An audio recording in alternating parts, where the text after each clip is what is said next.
BJP को बदनाम कर रहे हैं। नीचे भैया ऐसा है कि इसीलिए आदमी को, जिसको कहते हैं नीम हकीम खतरे जान, दिलीप जायसवाल को अपने जीवन में सोशल मीडिया का कुछ आइडिया है नहीं। इनके पिताजी को सोशल मीडिया हम लोगों ने सिखाया है। जिस अकाउंट की वो बात कर रहा है, सब लोग ध्यान से सुन लीजिए, जिस अकाउंट का बात दिलीप जायसवाल कर रहे हैं वो भाजपा के 2 लोग आज से नहीं 2016 से चला रहे हैं। और उस आदमी को ये भी नहीं समझ है कि ये भाजपा का कोई पेज नहीं है, ये फेसबुक ग्रुप है जिस पर कोई भी जाकर कुछ भी लिख सकता है। 2016 से ये 2 लड़के भाजपा के ये ग्रुप चला रहे हैं। उस पर आरजेडी के लोग भी पोस्ट करते हैं, उस पर जनसुराज के भी लोग पोस्ट कर रहे हैं, भाजपा के लोग भी पोस्ट कर रहे हैं। उनको जो केस किए हैं तो उनको कहिए कि तुम्हारा तो सरकार है ना, तुम जाओ और डीजीपी के साथ जाओ, और उसमें अगर एक भी चीज गलत निकल जाएगा तो प्रशांत किशोर राजनीति से संन्यास ले लेगा। लेकिन अगर नहीं निकला तो इसको हाथ जोड़कर दिलीप जायसवाल को पूरे बिहार के युवाओं से माफी मांगना चाहिए।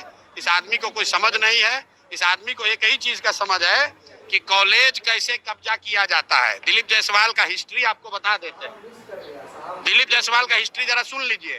सीमांचल में माइनॉरिटी के मेडिकल कॉलेज में ये व्यक्ति कैसे उस कॉलेज को इन्होंने गलत तरीके से कब्जा किया हुआ है, उसकी जांच होनी चाहिए। और बेचारे जो सरदार जी उसके मालिक थे, जिन्होंने उस कॉलेज की स्थापना की, उनकी हत्या हुई, कैसे हत्या हुई, इसकी जांच होनी चाहिए। ये हमको डराने की कोशिश कर रहे हैं। भाई तुम दिल्ली, यहाँ पटना से लेकर दिल्ली तक जितना साइबर एक्सपर्ट है उसको ले आओ और ला कर दिखाओ। अगर प्रशांत किशोर ने, जनसुराज ने गलती की हुई है तो हम लोग मान लेंगे। ये इसको कुछ आइडिया है नहीं, किसी ने बता दिया, कह रहे भैया ये भाजपा के ग्रुप में जनसुराज का मैसेज है। तुम भाजपा के ग्रुप में जनसुराज का आदमी नहीं लिखेगा। आप किसी के भी पेज पर जाकर कुछ भी कमेंट कर सकते हैं, उसमें क्या है। आपको लगता है सर चुनाव से पहले आपको बदनाम करने की? अरे भैया बदनाम क्या होगा इसमें? बदनाम हमको क्या करेगा भाई? सब लोग समझ रहा है सरकार किसकी है, भाजपा की है। तो अगर कोई फेसबुक पेज गलत चल रहा है तो तुम पकड़ लो। दिल्ली में सरकार तुम्हारी है, पटना में सुनिए ना। अरे भाई सरकार किसका है? बिहार और दिल्ली में सरकार किसका है? फेसबुक पेज पर अगर कुछ गलती है तो तुम पकड़ो, अगर है हिम्मत तो। पत्रकार वार्ता काहे कर रहे हो? और साथ में ये भी कह रहे हैं कि जिस कॉलेज को कब्जा करके बैठे हुए हो उसका भी जांच करा लो, अपनी ही सरकार से करा लो कि उस कॉलेज का मालिक कैसे बने हो।